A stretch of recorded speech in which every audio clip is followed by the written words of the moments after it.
Cinta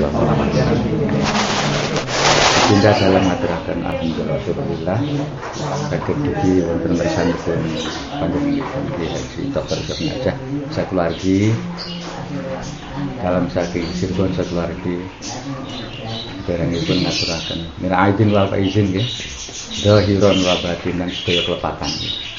Wong dhisik macam-macam ya. Nggih. Bahasane anu. Nggih, wonten ingkang saking Aceh, saking Batam. Minimal bahasa Indonesia ya. Nggih. Para hadirat yang saya hormati, ya maaf yang sebenarnya saya nggak biasa bicara begini ya. Kalau dulu saya sama Kiai Israf bebas, ini kok menghadapi begini rasanya kok beda ya. Sudah saya samaan waktu-waktu datang kemudian Kiai Israf sehubungan di sini namanya Pondok Tahfidzul Quran ya. Bahwa mukjizat Allah yang diturunkan ke Nabi itu dikondisikan dan disesuaikan dengan kaumnya ya. Di zaman Rasulullah kebanggaan orang Arab adalah sastra. Itu yang menjadi kebanggaan. Ahli syair luar biasa. Maka Allah turunkan mukjizat untuk menandingi syu'ara ya, sa'nil berbentuk Al-Qur'anul Karim. Sampai Allah menantang mereka, wa in kuntum fi raibin mimma naz'atina fa'tu bimithli wad'u min dunillah in kuntum, terus fa ilam tafalu ya terus kan ya dua hijar uiddat lil kafir.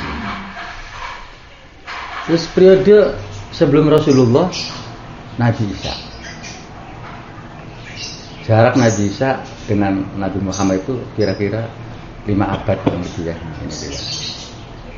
Waktu Nabi Isa yang menjadi kebanggaan masyarakatnya adalah ilmu tib, kedokteran. Maka Allah menurunkan mukjizat pada Nabi Isa disesuaikan dengan ahli kedokteran.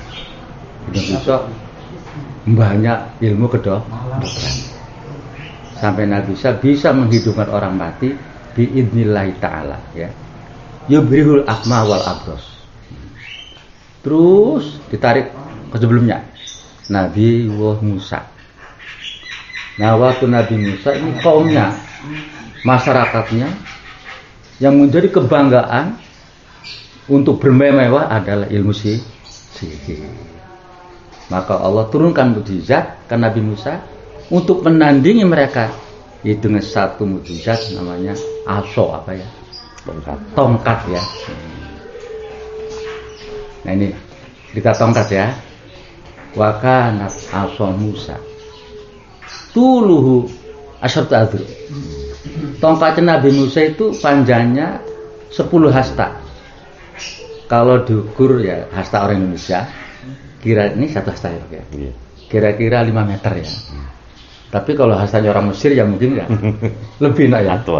Nah, itu tongkatnya Nabi Musa panjangnya kira-kira 5 meter lebih. Laha syu'batani tatakidani bidulma. Tongkat Nabi Musa ini punya cabang 2 yang bercahaya, yang terang benderang pada waktu kegelapan. Jadi kalau waktu gelap ini tongkat ini mencorong ya. Bersinar luar biasa. Namanya tongkat wasmuha zaidah. Nama tongkat yang bisa namanya apa? Zaidah. Nah, ini yang hebat lagi. Tongkat ini bukan sembarang tongkat. Tapi wakana maktuban alaiha. Di atas tongkat tertera, tertulis kata-kata yang menyangkut pejabat, kiai, orang kaya, orang barat. Di atas tongkat tertera kullu sultan la ya'dulu fi saltanatihi huwa wa fir'aunu sawabin. Ini sampean kabeh kan ya.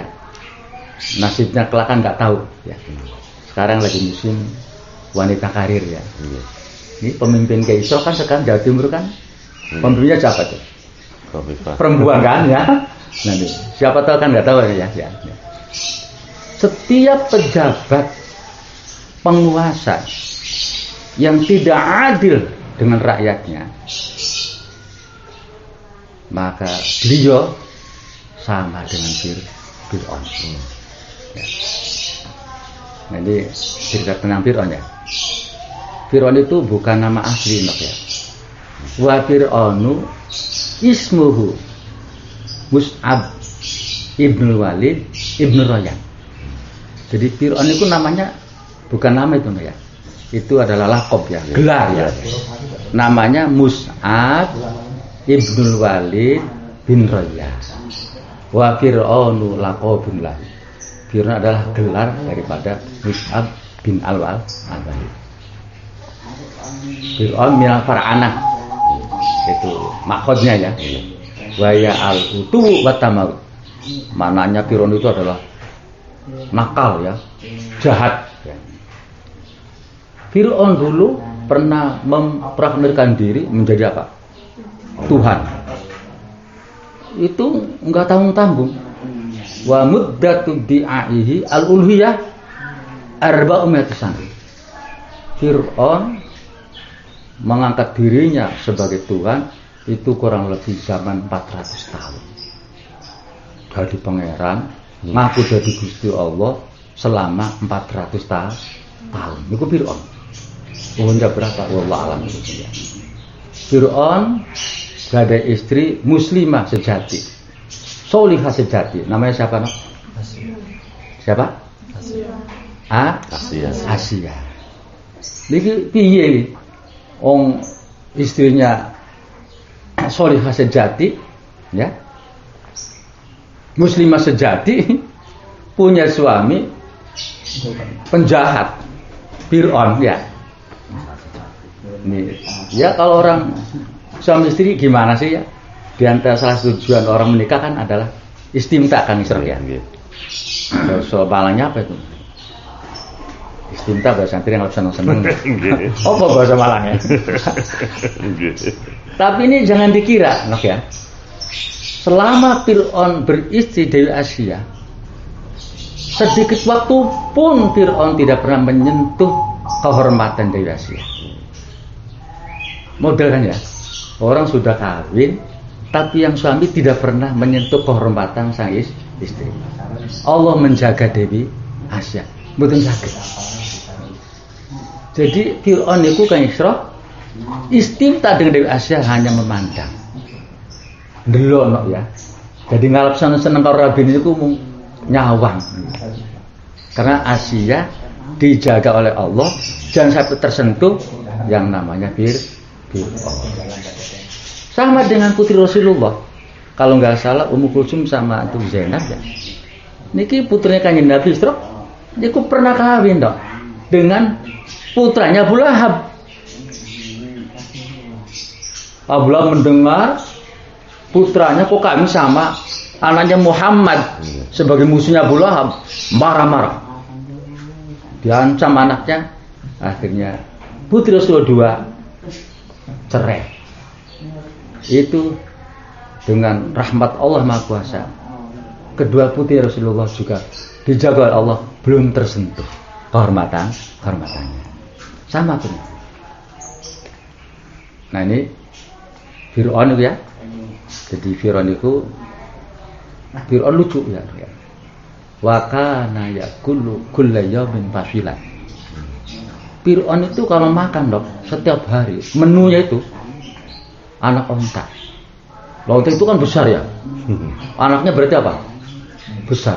Itu dilahap habis. Itu Fir'aun. Wa kana yaqulu kulla yawmin fasilan. Kalau saya disuguhi sama Ki Isok tuh bandeng berapa aja nggak habis ya.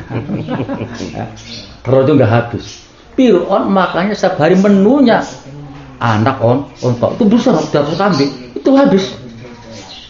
Tapi walaupun dia makannya itu anak onta yang lucu ini, wa kana la yataghawatu illa kull arba'ina yawman marratan.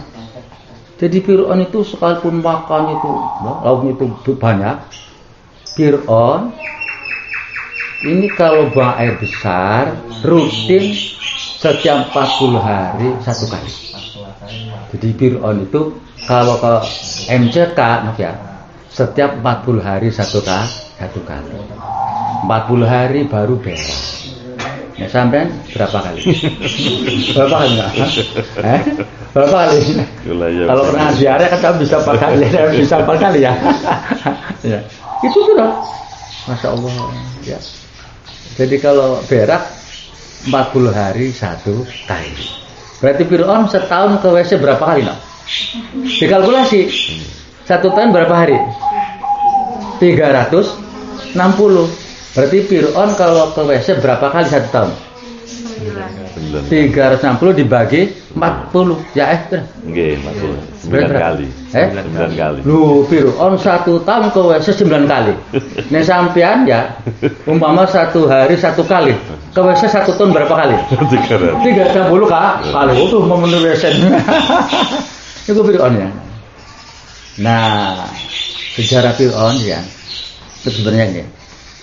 Jadi wa Fir'aun itu ismun likulli man al-amaliko. Jadi gelar Fir'aunnya adalah gelar penguasa-penguasa kaum Amaliko.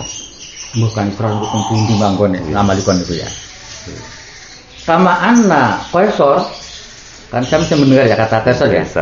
Niku ismun likulli man malaka ar-rum. Jadi orang-orang Eropa itu kalau ada yang berkuasa itu gelarnya adalah Kaisar kan ya. Wa kana Kisra liman malaka al-Fursa. Orang-orang Persia ya. Itu kalau menjadi penguasa maka gelarnya adalah Kisra. Wa maka anan Najasya Raja Nasadi niku nggih liman malaka al-Habasya, Afrika ya. Penguasa Afrika itu kalau dia berkuasa maka diberi gelar namanya An-Najasyi. Wakama Tuba liman malakal Yaman. Jadi orang negara Yaman ya, kalau ada penguasa itu diberi gelar namanya Tuba. Maka digelar wa qaumi Tuba ya. Sebagaimana Khokon liman malaka Turka. Orang-orang di Turki dulu kalau dia menjadi penguasa itu gelarnya gitu ya.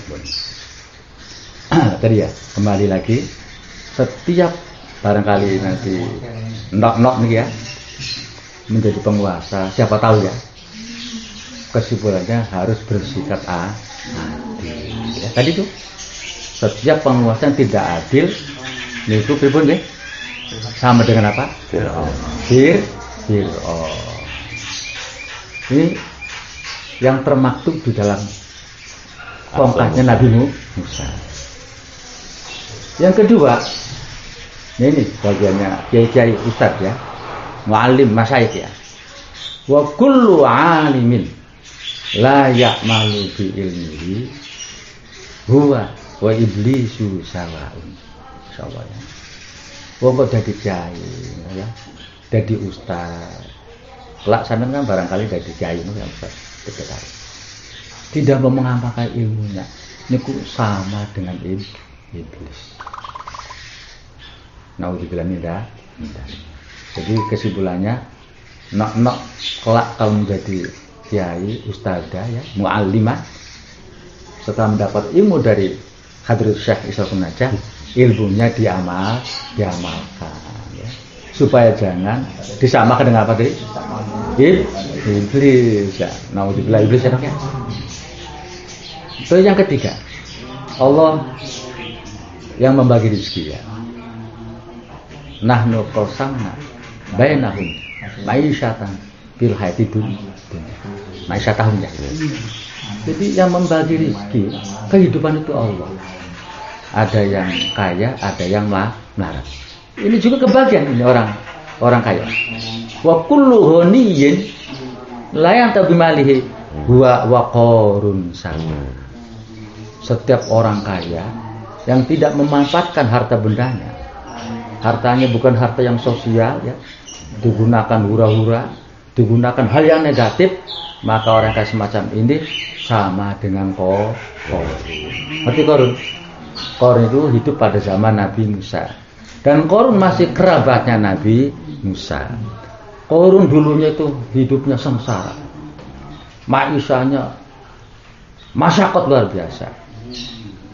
Keinginan orang masyakot, orang marat, ingin apa? Kaya. Maka berulang kali soal ke Nabi Musa, minta didoakan supaya kau menjadi orang kaya. Nabi Musa jerunggane gak mentolo, gak tega apa ya. Akhirnya Nabi Musa berdoa supaya Qarun diberi harta kekayaan yang luar biasa. Akhirnya doanya Nabi Musa mustajab, Qarun menjadi orang yang kaya raya. Sampai wa inna mafatihahu la tanu. Apa kan ya? Jadi kuncinya itu enggak. Itu diangkat orang banyak itu enggak kuat, berat. Saking harta Qarun itu luar biasa banyaknya. Ini pun nembeng angkat kuncinya, diangkat orang itu enggak kuat ya. Apalagi harta bendanya. Tapi Qarun justru setelah kaya raya, mboten terima kasih kali Nabi Musa, mboten terima kasih kali Allah ya. Allah yang memberi wasilah Nabi Musa. Lah niki ya, sampeyan nek dadi wong pinter ya, oleh ilmu, sebelum matur karo Gusti Allah, matur nuwun dikit nggih. Terima kasih kali Kang Isra keluargane. Mal lam yaskurin nas lam yaskurillah. Barang siapa tidak terima kasih kepada manusia yang telah memberikan sesuatu, maka orang itu belum sempurna terima kasih kepada Allah Subhanahu wa taala. Mal lam yaskurin nas lam yaskurillah. Paham ya? Jadi benjing sampean. Jadi pada Allah dodong sugi. Nah, ini justru Qarun. Justru harta bendanya ya. Karena dia menentang Nabi Musa, sampai Qarun ini harta bendanya untuk membayar seorang perempuan untuk menuduh bahwa perempuan ini berzina dengan Nabi Musa. Jadi makanya itu katakan setiap orang kaya yang tidak memakan harta bendanya sama dengan Qarun. Wis nek wong sugih ganti sane ke wong apa? Wong sugih ganti wong apa? Melarat ya. Wa kullu fakirin la yasbiru ala fakrihi huwa wal qalbu sawa. Andai kata ada orang Allah takdirkan dia melarat, tapi dia tidak sabar kemelaratannya. Hidupnya selalu mengeluh, selalu berkeluh kesah, tidak sabar takdir Allah. Setiap orang melarat yang tidak sabar atas kemelaratannya dengan anjing sama. Sampai di badan karo anjing dulu gitu. Anjing lu, pun betul. Kasar ya, anjing lu ya. Nah itu sama tuh orang melarat yang tidak sabar ke belakang itu sama dengan anjing. Jadi enggak umpama, tapi naudzubillah ya. Andai kata Allah mentakdirkan kita ini melarat, harus sabar. Nah saya menyimpulkan orang kaya, orang melarat sama no. Lebih kok bodoh. Iya, orang kaya ujian. Orang melarat juga ujian. Orang kaya apa ujiannya? Dia dikasih kaya oleh Allah, dia mau bersyukur nggak sama Allah Subhanahu wa taala. Dia mau nggak bersedekah. Dia mau nggak berimpak ke pondok pesantren, ke madrasah, ke masjid. Biasanya karakter orang kaya adalah apa? Buhlun. Medit makanya. Pelit. Sidoke jerongan ya. Paham ya? Nah itu. Wah itu ujian ya orang kaya. Orang marah juga itu ujian. Allah kasih fakir sama. Dia sabar enggak? Makanya saya simpulkan kaya melarat hukumnya sama. Paham ya? Jadi ini tadi pejabat, kesimpulan sing apa sih? Sing adil. Nah ora adil pada karo apa? Piro. Ini dadi kiai, mu'alimah, mu'alim, ustaz sada kudu nglakoni apa sih? Ilmune. Nek mboten ngakoni ilmune pada karo apa? Iblis ya. Dan dong suki kira-kira hartanya sosial ya. Paham ya nak ya? Nah, nek mboten sosial apa? Pada karo apa? Nek wong melarat udah apa nak? Nek melarat udah apa? Nyoro sabar apa? Anjing. Anjing. Pun. Manusia nok ya. Mbak padang bulu wali, nabi, aulia, profesor, dokter, tukang beca, petani, semua pasti kita akan mengalami kematian. Kullu nafsin dha'iqatul maut. Terus no, wa inna matofana. Terus yaumul qiyamah aninnar. Terus Surat apa no? Wes bagian kapan ya? Saya ya, kalau perjalanan di Cirebon ya, terus ke lewat Seragen, Solo, Madiun, lanjut sampai ke Malang, sampai jumpai kuburan-kuburan. Ketemu makbaron ya, Al-Quran ya. Itu kuburan, itu jangan dikira diam itu no. Bisa bicara itu ya. Apa Qurannya kan? Ya, bumi ya, kates ya, pisang ya, kelapa. Itu semua jangan ada diam. Wa min syai'in illa ayo. Kalau betul apa Quran? Ayo. Illa yusabbihu. Nah, walakin la taqawuna tasbih. Jadi tidak ada sesuatu di atas semua membaca tasbih kepada Allah. Subhanallah. Itu katanya Subhanallah, Subhanallah. Bumi yang sampai injak itu juga membaca tasbih. Subhanallah. Bisa membaca Subhanallah. Tapi kita tidak tahu. Walakin la taqawuna tasbih. Itu jadi kira-kira. Ini kuburan, ini sama Mbak. Yuqalu innal khabra yunadi kulan khamsamar. Kuburan itu no, setiap hari selalu memanggil, mengingatkan kita khamsamar. Ini kuburan. Percaya betul? Kuburan ngomong percaya betul? Ngebutin lo Qurannya wa im min syai'in illa yusab biha. Lu percaya betul? Kuburan sama nih. Yunadi kula yamin khamsamar marat. Yaqulu. Nih, yang pertama, kuburan ngomong, bicara. Kata kuburan, ana baitul wahdah. Saya adalah rumah yang sendirian. Wong wis mati, ning kuburan. Wonten batur mboten. Ada temennya enggak? Enggak ada. Sampai di dunia ya logikanya dia. Biasa berkumpul, senang. Tidak kumpul kan mboten senang ya. Oh nek dengatan kan mboten senang ya. Kita ini masyarakat adalah makhluk yang sosial. Ya. Kalau makhluk sosial pasti membutuhkan orang lain. Iki contoh aja ado ya. Wis aja karo kiai, karo ustaz, karo batu. Sampai ini bisa makan, harus berterima kasih sama petani. Kita bisa makan itu membutuhkan proses. Itu banyak tahapan-tahapannya banyak sekali. Ya. Karena kita adalah makhluk sosial. Saya menanam padi atau ke istri nanti nggak bisa sendirian. Ladang itu harus diapakan ladangnya? Di traktor dulu, ya. Di Uluku orang Jawa yang ngerti ya. Di traktor itu ada lagi manggil orang. Disuruh apa? Bikin galeng apa itu nak? Apa bahasa Malang? Galeng. Untuk penelan air tuh nak ya. Coba. Butuh orang. Waktu tanam butuh orang betul. Butuh uang. Banyak rumputnya butuh orang untuk menghilangkan rumput. Untuk pengobatan butuh orang. Sampai panen dijemur, apakah sampai bisa langsung makan padi itu, Pak? Oh, langsung makan ketelak ya. Iya. Butuh diapakan dulu itu padi. Diselip. Ya butuh uang betul. Butuh uang. Tadi diselip langsung dimakan betul. Mboten diapakno tuh. Dimasakin. Butuh uang betul masak ayo. Loh, itu hanya satu contoh proses ya. Itu adalah makhluk sosial. Tanpa itu nggak akan berhasil. Nah, kalau ada hari kiamat, kata kuburan, ana betul wahdah coba ya. Itu sampai kiamat. Misalnya dunia buat teman bisa dibilang sebulan 2 bulan isyarat ya.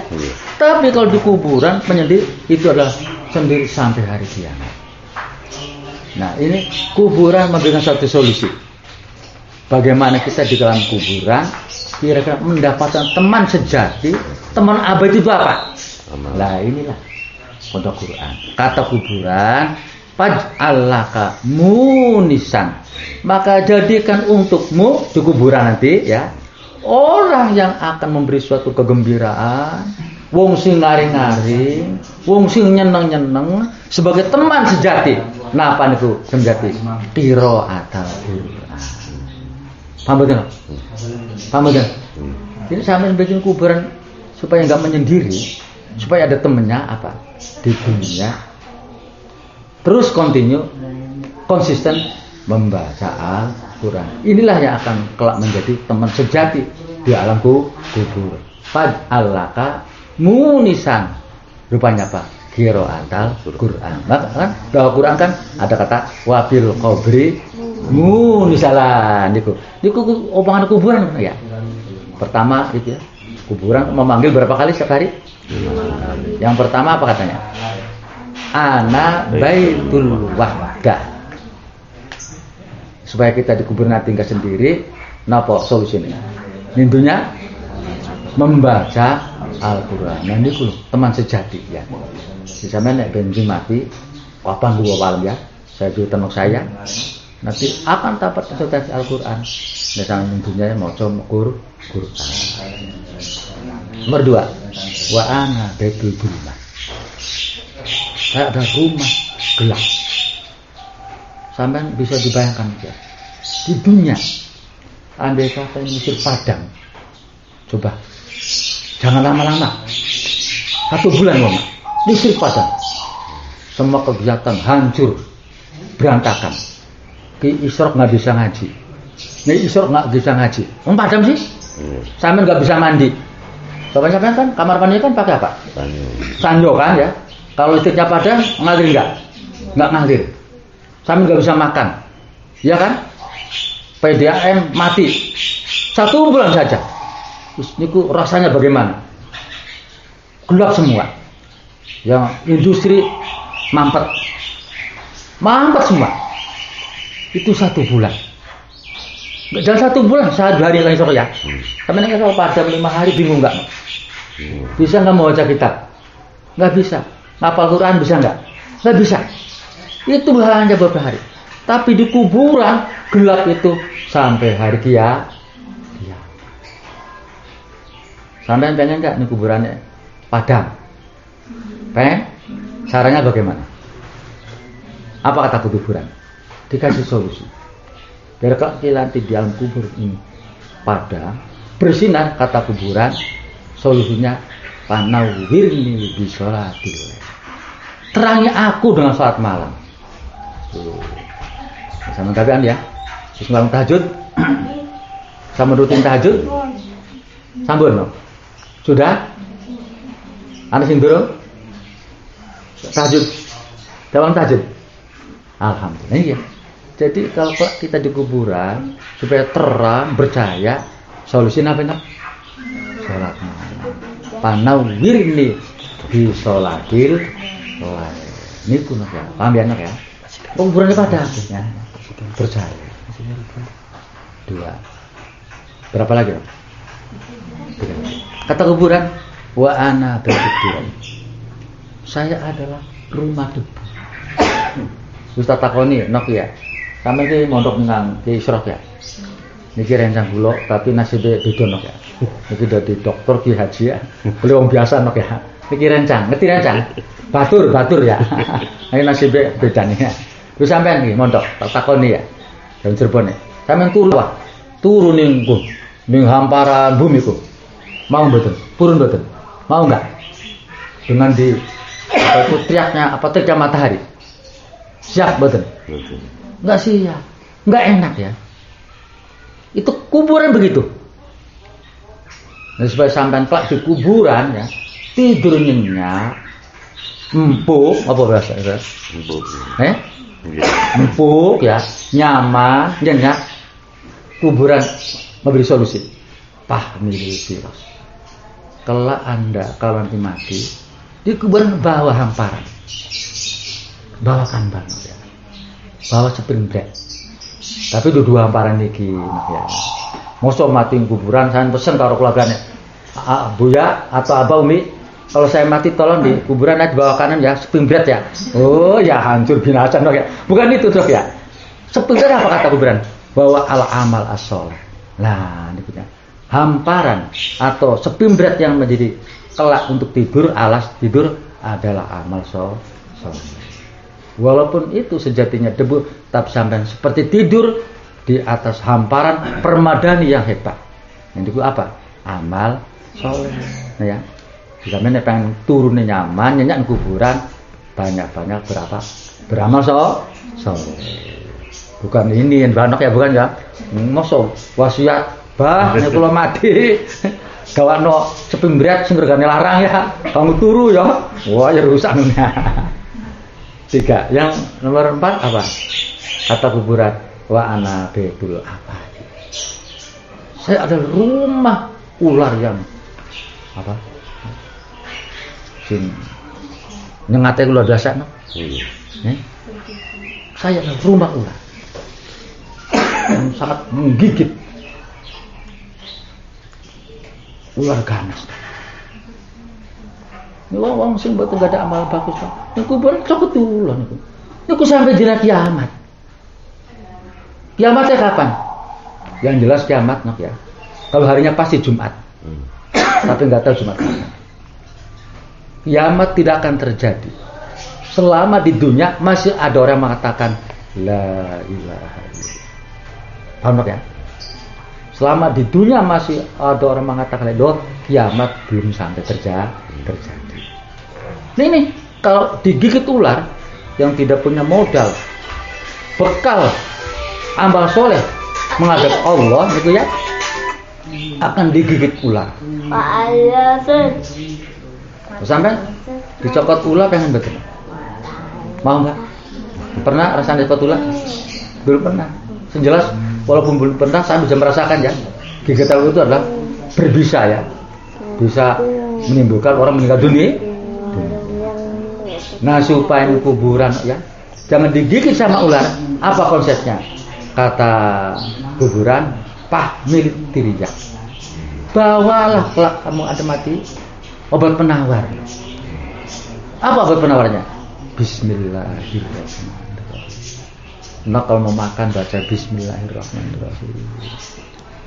Hal-hal yang positif membaca apa? Bismillahirrahmanirrahim. Jadi membaca Bismillah hukumnya itu ya macam-macam nok ya. Hukumnya membaca Bismillah macam-macam. Ada yang sunnah, ada yang haram. Mau makan baca Bismillah sunnah. Ya, mau tidur baca Bismillah sunnah. Kalau sing haram baca Bismillah kuno. Tergantung pekerjaan mau dilakukan. Kalau yang dilakukan itu haram, membaca Bismillah hukumnya haram ya. Contoh ya. Tapi ini contoh ya. Mana nok ya. Bomban umpama nok ya. Contoh. Saya enggak menuduh nok ya. Jadi si nok niki janjian karo wong lanang arep pacaran.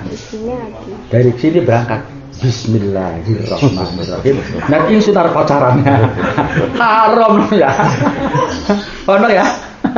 Itu contohnya ya. Orang pacarannya mau coba Bismillah ya. Arab minum arak Bismillahirrahmanirrahim. Hukumnya haram. Dan itu obat penawar di kuburan biar kita jangan terkena sengatan, gigitan ular. Hal-hal yang positif kita jangan lupa memperbanyak membaca Bismillahirrahmanirrahim. Berapa nak? Satu lagi kata kuburan. Wa ana baitu su'ali mungkarin nakir. Saya adalah rumah tempat pertanyaan malaikat mungkar nakir. Kamu nggak jual topeng kan ya? Di kubur kelak pasti akan ada pertanyaan malaikat mungkar nakir.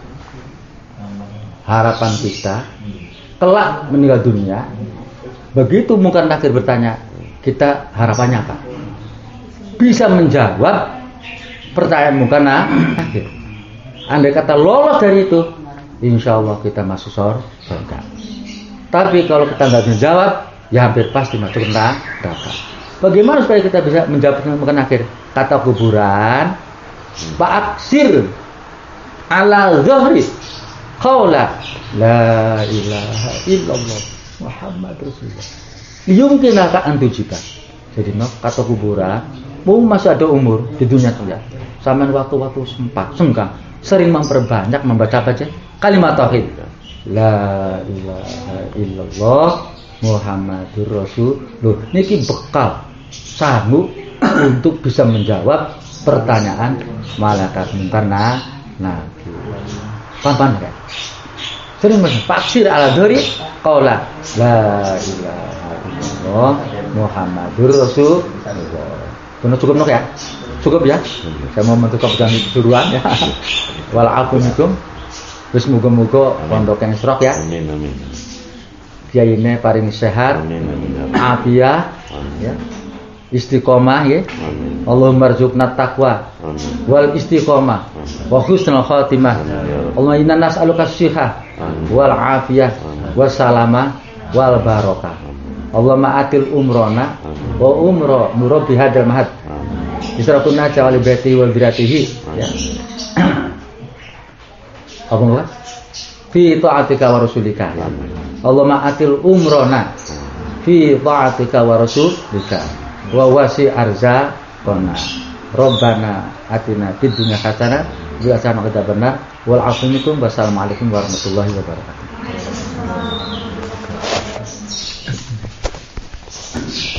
Wis